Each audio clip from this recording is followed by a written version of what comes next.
ಸ್ನೇಹಿತರು ವಿಕ್ಕಿ ಅವರು, ಅವ್ರ ತಂದೆ ತಾಯಿಯವರು ಸುಬ್ರಹ್ಮಣ್ಯ, ದೇವಕಿ ಸುಬ್ರಹ್ಮಣ್ಯ ಅಂತ. ಸೊ ಇವರು ಮೂಲತಃ ಬೆಳೆದಿದ್ದೆಲ್ಲ ಉಡುಪಿಯವರು, ಇವರು ಮಡಿಕೇರಿ ಜಿಲ್ಲೆಯವರು. 1975ರಿಂದ ಇವರು ಗಲ್ಫಲ್ಲಿ ಸೆಟ್ಲಾಗಿರ್ತಾರೆ ಸುಬ್ರಹ್ಮಣ್ಯವರು. ಅವ್ರದ್ದು ಜೀವನ ಅಲ್ಲೇ, ಕರ್ಮಭೂಮಿ ಗಲ್ಫೇ ಇರುತ್ತೆ, ಬ್ಯಾರೆನಲ್ಲಿ. ಸೊ 75ರಲ್ಲಿ ಅವರು ಸೆಟ್ಲಾದ್ಮೇಲೆ ಏನಾಗುತ್ತೆ, ಕ್ರಮೇಣ 86ರಲ್ಲಿ ದೇವಕಿ ಸುಬ್ರಹ್ಮಣ್ಯ ಅವರ ಅಣ್ಣ, ಸ್ವಂತ ಅಣ್ಣ ಪೊನ್ನಪ್ಪ ಅಂತ, ಒಡ ಹುಟ್ಟಿದ ಅಣ್ಣ ಪೊನ್ನಪ್ಪ ಅಂತ, ಅವರು 86ರಲ್ಲಿ ಏನು ಮಾಡ್ತಾರೆ, ಇಲ್ಲಿ ಬಸವನಹಳ್ಳಿ ಸರ್ವೆ ಒಂದು ಜಮೀನಿದೆ ಅಂತ ಹೇಳ್ತಾರೆ ಪರ್ಚೇಸ್ಗೆ. 5 ಎಕರೆ 14 ಗುಂಟೆ, survey number 118, Basavanahalli survey number 118, 5 ಎಕರೆ 14 ಗುಂಟೆ ಒಂದು ಜಮೀನು ಮಾರಾಟಕ್ಕಿದೆ ಅಂತ ಹೇಳ್ತಾರೆ. ಸೊ ಅದಾದಮೇಲೆ ಅವರ ರೆಫರೆನ್ಸಲ್ಲೇ, ಪೊನ್ನಪ್ಪ ಅವರ ರೆಫರೆನ್ಸ್ ಮೇಲೆ ಇವರು 86ರಲ್ಲಿ ಅದನ್ನು ಪರ್ಚೇಸ್ ಮಾಡ್ತಾರೆ. ಸೊ ಪರ್ಚೇಸ್ ಆದಮೇಲೆ ಕ್ರಮೇಣ ಅವ್ರೇನು ಮಾಡ್ತಾರೆ, ಮತ್ತೆ ಗಲ್ಫಿಗೆ ಸೆಟ್ಲ್ ಆಗ್ತಾರೆ. ಮಕ್ಕಳು ಮತ್ತು ಇವರು ಇಬ್ಬರು ಗಂಡು ಮಕ್ಳು ಇರ್ತಾರೆ, ಮತ್ತು ಇವರು ಗಲ್ಫಲ್ಲೇ ಸೆಟ್ಲಾಗಿರ್ತಾರೆ. ಅದಾದಮೇಲೆ ಏನಾಗುತ್ತೆ, ಪೊನ್ನಪ್ಪ ಅವರೇ ಕಂಪ್ಲೀಟ್ ಅದನ್ನು ನೋಡ್ಕೋತಾ ಇರ್ತಾರೆ. ಸ್ವಂತ ಅಣ್ಣ ಅಂತ ಇವ್ರು ಏನು ಮಾಡಿರ್ತಾರೆ, ಅವ್ರಿಗೆ ನೋಡ್ಕೋತಾರೆ ಅಣ್ಣ ಅಂತ ಬಿಟ್ಟಿರ್ತಾರೆ. ಅವ್ರಿಗೆ ಮದುವೆ ಆಗಿರಲ್ಲ, ಏನಿರಲ್ಲ, ಮಕ್ಕಳಿಲ್ಲ. ಪೊನ್ನಪ್ಪ ಇವಾಗಲೂ ಕೂಡ ಅವ್ರ ಮದುವೆಗಿದ್ವಿ ಏನಾಗಿಲ್ಲ.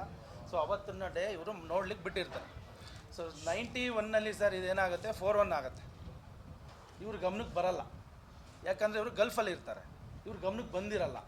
ಪೊನ್ನಪ್ಪ ಏನು ಮಾಡ್ತಾರೆ, 93ಯಲ್ಲಿ ಒಂದು ಅನ್ರಿಜಿಸ್ಟರ್ಡ್ ಫೇಕ್ GPA ಮಾಡ್ಕೋತಾರೆ ಸರ್. ಆ ಕಾಪಿಯಲ್ಲಿ ಲಾಸ್ಟಲ್ಲಿದೆ ನಿಮ್ಮ ಹತ್ರ, ನಿಮಗೆ ಕೊಟ್ಟಿರೋದ್ರಲ್ಲಿ ಒಂದು ಅನ್ರಿಜಿಸ್ಟರ್ಡ್ ಫೇಕ್ GPA ಮಾಡ್ಕೋತಾರೆ 93ಯಲ್ಲಿ ಫೇಕ್ GPA ಮಾಡಿಕೊಂಡು 94ರಲ್ಲಿ ಸರ್ ಪೊನ್ನಪ್ಪ ಸ್ವಂತ ಅಣ್ಣನೇ, ಇವ್ರಿಗೆ ಸ್ವಂತ ಅಣ್ಣನೇ GPA ಮಾಡ್ಕೊಂಡಿದ್ದಾರೆ.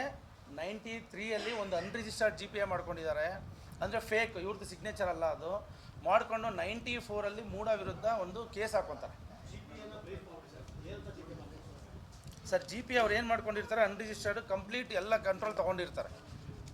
ಇವ್ರ ಪರವಾಗಿ ಕೋರ್ಟಲ್ಲಿ ವಾದ ಮಾಡೋದಿರ್ಬೋದು, ಕೊಟ್ಟಿದ್ದಾರೆ ಅಂದರೆ ಇವ್ರ ಪರವಾಗಿ ಕೋರ್ಟಲ್ಲಿ ವಾದ ಮಾಡೋದಿರ್ಬೋದು, ಅಥವಾ ಮೂಡದಿಂದ ಗ್ರ್ಯಾಂಟ್ಸ್ ಅಮೌಂಟ್ ತೊಗೊಳೋದಿರ್ಬೋದು, ಅಥವಾ ಸೈಟ್ ಅಲರ್ಟ್ ಆದರೆ ಎಲ್ಲ ಅವ್ರು ತೊಗೋಬೋದು ಅನ್ನೋ ಥರ ಅವರು GPA ಮಾಡ್ಕೊಂಡಿರ್ತಾರೆ 93ಯಲ್ಲಿ. ಅದಾದಮೇಲೆ 94ರಲ್ಲಿ ಒಂದು ಕೇಸ್ ಫೈಲ್ ಮಾಡ್ತಾರೆ. ಕೇಸ್ ಫೈಲ್ ಮಾಡಿ ಸರ್ ಇದು ಪ್ರಾಥಮಿಕ ಅಧಿಸೂಚನೆ ಸರ್ ಮೂಡಂದೆ ಸರ್ 94ರಲ್ಲಿ ಏನು ಮಾಡ್ತಾರೆ, ಅವ್ರು ಒಂದು ಕೇಸ್ ಮಾಡ್ಕೊತಾರೆ ಸರ್, ಮೂಡ ವಿರುದ್ಧ ಒಂದು ಕೇಸ್ ಮಾಡ್ಕೋತಾರೆ. ಅಲ್ಲಿ represented by her GPA holder MB Ponnappa ಅಂತಲೇ ಇದೆ. ಮಾಡಿಕೊಂಡು ಏನು ನೋಟಿಸ್ ಬಂದಿದೆ ಅದನ್ನು ವಾಪಸ್ ತೊಗೋಬೇಕು, ಕ್ವಾಶ್ ಮಾಡಬೇಕು ಅಂತ ಹಾಕೋತಾರೆ, ಮತ್ತು ವಿಡ್ರಾ ಮಾಡ್ಕೊಂಡ್ಬಿಡ್ತಾರೆ ಅವರೇನೆ 94ರಲ್ಲಿ. ಮಾಡ್ಕೊಂಡು ಮತ್ತೆ ಏನು ಮಾಡ್ತಾರೆ, 96ಲ್ಲಿ ಒಂದು ರಿಜಿಸ್ಟರ್ಡ್ GPA ಅಂತ ಒಂದು ಕ್ರಿಯೇಟ್ ಮಾಡ್ಕೋತಾರೆ ಅವರೇನೆ 96ಲ್ಲಿ. ಇವರೆಲ್ಲ ಗಲ್ಫಲ್ಲಿರೋ ಟೈಮಲ್ಲಿ 96ಲ್ಲಿ ಅದು ಬ್ಯಾಂಗ್ಳೂರಲ್ಲಿ ಗಾಂಧಿನಗರದಲ್ಲಿರೋಂಥ ಸಬ್ ರಿಜಿಸ್ಟರ್ ಆಫೀಸಲ್ಲಿ ಇವ್ರ ಆಬ್ಸೆನ್ಸಲ್ಲಿ ಏನು ಮಾಡ್ತಾರೆ, ಒಂದು ರಿಜಿಸ್ಟರ್ಡ್ GPAನ ಕ್ರಿಯೇಟ್ ಮಾಡ್ಕೋತಾರೆ ಸರ್. ಅದರಲ್ಲಿ ಏನೆಲ್ಲ ಕ್ಲಾಸ್ಗಳು ಸೇರಿಸ್ಕೋಬೋದು, ಅವರು ಹಣ ತೊಗೊಳಕ್ಕಿರ್ಬೋದು, ಜಾಗ ತೊಗೊಳಕ್ಕಿರ್ಬೋದು, ಏನೆಲ್ಲ ಕ್ಲಾಸಸ್ ಸೇರಿಸ್ಕೋತಾರೆ. ಈವನ್ ಸಿಗ್ನೇಚರು ಮತ್ತು ತಂಬು ಕೂಡ ಮೇಡಮ್ದಾಗಿರಲ್ಲ, ಅದು ಕೂಡ ಫೇಕ್ ಇರುತ್ತೆ. ಇದೆಲ್ಲ ಸೆಕೆಂಡ್ GPA 96ಅಲ್ಲೂ ಕೂಡ ಫೇಕು. ಆ GPA ಆಧಾರದ ಮೇಲೆ ಏನು ಮಾಡ್ತಾರೆ, ಮೂಡ ವಿರುದ್ಧ ಹಲವಾರು ಕೇಸ್ಗಳು ಹಾಕೋತಾರೆ ಸರ್ ಅವರು.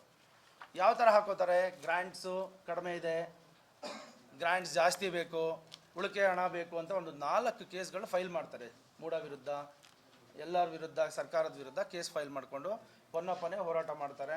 ಅದರಲ್ಲಿ 8,35,451 ರೂಪಾಯಿ ಇವ್ರಿಗೆ ಆಗಿರುತ್ತೆ, ಇವ್ರ ಜಮೀನಿಗೆ ಗ್ರ್ಯಾಂಟ್ಸು. ಅದರಲ್ಲಿ ಏನು ಮಾಡ್ತಾರೆ ಅವರು, 6,37,451 ರೂಪಾಯಿನ ರಿಸೀವ್ ಮಾಡ್ಕೋತಾರೆ. ಯಾವ ಥರ ಇರುತ್ತೆ ಅದೇ ಥರ ಇರುತ್ತೆ.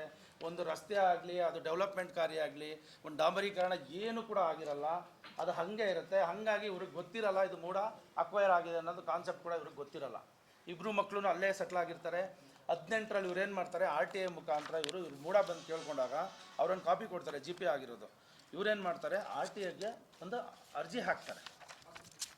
RTIಗೆ ಅರ್ಜಿ ಹಾಕಿದಾಗ ಅಲ್ಲಿ ಗೊತ್ತಾಗುತ್ತೆ ಅದು ಅನ್ರಿಜಿಸ್ಟರ್ಡ್, ಅಂದರೆ ಫೇಕ್ ಮಾಡಿದ್ದಾನೆ ಅವನು, ಅದು ರಿಜಿಸ್ಟ್ರೇ ಆಗಿಲ್ಲ ಅಂತ RTIದಲ್ಲಿ ಒಂದು ಕಾಪಿ ಸಿಗುತ್ತೆ ಸರ್. RTI ಕಾಪಿ ಸಿಗುತ್ತೆ 2018ರಲ್ಲಿ. 2018ರಲ್ಲಿ RTI ಕಾಪಿ ಬರುತ್ತೆ. ಅವ್ರು ಏನು ಮೆನ್ಷನ್ ಮಾಡ್ತಾರೆ, ಮೇಲ್ಕಂಡ ವಿಷಯಕ್ಕೆ ಸಂಬಂಧಿಸಿದಂತೆ ಉಲ್ಲೇಖಿತ ಪತ್ರದಲ್ಲಿ ಮಾಹಿತಿ ಹಕ್ಕು ನಿಯಮ 2005 ಅಡಿಯಲ್ಲಿ ತಾವು ಕೋರಿರುವ ಮಾಹಿತಿ ಪ್ರಕಾರ 1980ರಿಂದ 2018ರವರೆಗೆ ಈ ಕಚೇರಿಯಲ್ಲಿ ಯಾವುದೇ ರೀತಿಯ ನೋಂದಣಿಯಾಗಿರುವುದು ಕಂಡು ಬಂದಿರುವುದಿಲ್ಲ ಎಂಬ ಮಾಹಿತಿಯನ್ನು ತಿಳಿಸಲಾಗಿದೆ ಅಂತ ಒಂದು ಕೊಡ್ತಾರೆ, ಮಾಹಿತಿ ಹಕ್ಕಲ್ಲಿ ರಿಪ್ಲೈ ಕೊಡ್ತಾರೆ ಬೆಂಗಳೂರು ಗಾಂಧಿನಗರ ಸಬ್ ರಿಜಿಸ್ಟರ್ ಆಫೀಸಿಂದ. ಸೊ ಇದನ್ನು ಇಟ್ಕೊಂಡು ಇವ್ರು ಏನು ಮಾಡ್ತಾರೆ, ಉಡುಪಿ ಪೊಲೀಸ್ ಸ್ಟೇಷನಲ್ಲಿ ಒಂದು ಕಂಪ್ಲೇಂಟ್ ಕೊಡ್ತಾರೆ, ನಮ್ಗೆ ಈ ಥರ ಮೋಸ ಆಗಿದೆ, ಸ್ವಂತ ಅಣ್ಣನೇ ಚೀಟ್ ಮಾಡಿದ್ದಾರೆ ಫೇಕ್ GPA ಮಾಡಿಕೊಂಡು ಅಂತ ಪೋಸ್ಟ್ ಮುಖಾಂತರ ಒಂದು ಕಂಪ್ಲೇಂಟ್ ಕೊಡ್ತಾರೆ. ಅದಾದಮೇಲೆ ಅವರು ರಿಪ್ಲೈ ಮಾಡ್ತಾರೆ, ಇದು ಸಿವಿಲ್ ಕೇಸು, ನೀವು ಕೋರ್ಟಲ್ಲಿ ನೋಡ್ಕೋಬೇಕು ಅಂತ. ಇವರಿಬ್ಬರೇ ಮಾತ್ರ ಇಂಡಿಯಾದಲ್ಲಿರ್ತಾರೆ, ಭಾರತದಲ್ಲಿರ್ತಾರೆ, ಇಬ್ಬರು ಮಕ್ಕಳು ಭಾರತದಲ್ಲಿರಲ್ಲ, ವಯಸ್ಸಾಗಿರುತ್ತೆ, ಕೋರ್ಟು ಕಚೇರಿ ಹೋಗ್ಲಿಕ್ಕೆ ಸ್ವಲ್ಪ ಎದುರ್ತಾರೆ, ಸುಮ್ಮನೆ ಆಗ್ತಾರೆ, ಏನು ಮಾಡಬೇಕು ತೋಚಲ್ಲ, ಸುಮ್ಮನೆ ಆಗ್ತಾರೆ. ನಾನು ಹೇಳ್ಬಿಡ್ತೀನಿ ಸರ್, ಈ ಥರ ಬಂದ್ರೇ ಅರ್ಥ ಆಗತ್ತೆ, ಅದು ಅರ್ಥ ಆಗಲ್ಲ ಸರ್. ಸಮಸ್ಯೆ ಏನಾಗಿದೆ ನೋಡಿ, 2022ರಲ್ಲೂ CM ಅವರು ಯಾರಿದ್ರು CM ಅವ್ರಿಗೆ ಲೆಟರ್ಸ್ ಕರೆಸ್ಪಾಂಡೆನ್ಸ್ ಮಾಡಿ ಇವ್ರಿಗೆ ಫೇಕ್ ಆಗಿದೆ, ಇವ್ರಿಗೆ ₹1 ಬಂದಿಲ್ಲ ಆ ಜಾಗದಿಂದ ಅಂತ ಲೆಟರ್ಸ್ ಕರೆಸ್ಪಾಂಡೆನ್ಸ್ ಆಗಿದೆ. ಆ ಕಡೆಯಿಂದ ರಿಪ್ಲೈ ಕೂಡ ಬಂದಿದೆ. ಅದಾದಮೇಲೆ 23ರಲ್ಲಿ ಇವರೇ ಖುದ್ದು ಹೋಗಿ ಅವತ್ತಿನ ಆಯುಕ್ತರು ಯಾರಿದ್ರು ದಿನೇಶ್ ಅವ್ರನ್ನ ಭೇಟಿ ಮಾಡಿದ್ದಾರೆ. ಸರ್ವೆ ನಂಬರ್ ಕೊಟ್ಬಿಟ್ಟು ನಮ್ಗೆ ಏನೂ ಬಂದಿಲ್ಲ, ಇದು ಫೇಕ್ ಆಗಿದೆ ಅಂತ RTIಯಿಂದ ಕೊಟ್ಟಿರೋದು, CM ರಿಪ್ಲೈ ಬಂದಿರೋದು, ಏನೆಲ್ಲ ಆಗಿದೆ ಆ ಮಾಹಿತಿ ಕೊಟ್ಟಾಗ ಅವರು ಇವ್ರಿಗೆ ಆಶ್ವಾಸನೆ ಏನು ಕೊಟ್ಟಿದ್ದಾರೆ, ಮೀಟಿಂಗ್ ಆಗಬೇಕು, ನಿಮಗೆ ಪರಿಹಾರ ಏನು ಕೊಡಬೇಕು ಕೊಡೋಣ ಹೋಗಿ ಅಂತ ಇವ್ರಿಗೆ ಹೇಳಿ ವಾಪಸ್ ಕಳಿಸಿದ್ದಾರೆ. ಇವರು ಉಡುಪಿ ಹೋದ್ಮೇಲೆ ಏನು ಮಾಡಿದ್ದಾರೆ, ತರಾತುರಿಯಲ್ಲಿ 91ರಲ್ಲಿ 4-1 ಆಗಿರೋದನ್ನು 2023ರಲ್ಲಿ ಜೂನ್ ಜುಲೈಯಲ್ಲಿ ರಾತ್ರೋರಾತ್ರಿ 2 ದಿನದಲ್ಲಿ ರೋಡ್ ಹಾಕ್ತಾರೆ. ಅದನ್ನು ಅಲ್ಲಿವರೆಗೂ ಮರ ಕಿತ್ತಿರಲ್ಲ, ಏನೂ ಆಗಿರಲ್ಲ ಸರ್, ಆ ಜಾಗ ಹಂಗೆ ಇರುತ್ತೆ. 2023ರಲ್ಲಿ ತರಾತುರಿಯಲ್ಲಿ ಅದನ್ನು ಅವ್ರು ಏನು ಮಾಡ್ತಾರೆ, 2 ರಸ್ತೆ ಮಾಡ್ತಾರೆ. ರಸ್ತೆ ಮಾಡಿ 8 ಸೈಟನ್ನ ಅಲರ್ಟ್ ಮಾಡ್ತಾರೆ ಸರ್. 8 ಸೈಟನ್ನ ಅಲರ್ಟ್ ಮಾಡ್ತಾರೆ ದಿನೇಶ್ ಅವರು. ಯಾರಿಗೆ ಅಲರ್ಟ್ ಮಾಡ್ತಾರೆ ನಮಗೆ ಮಾಹಿತಿ ಸಿಕ್ಕಿಲ್ಲ, ಕೇಳಿದ್ರೆ ಅದು ಎನ್ಕ್ವೈರಿಲಿದೆ, ಅದು ನಾವು ಮಾಹಿತಿ ಇವಾಗ ಏನು ಕೊಡೋಕ್ಕಾಗಲ್ಲ ಅಂತ ಹೇಳ್ತಿದ್ದಾರೆ. ಬಟ್ ಮಾಹಿತಿ ಇನ್ನೂ ಸಿಕ್ಕಿಲ್ಲ. 8 ಸೈಟ್ ಅಲರ್ಟ್ ಮಾಡಿದ್ದಾರೆ.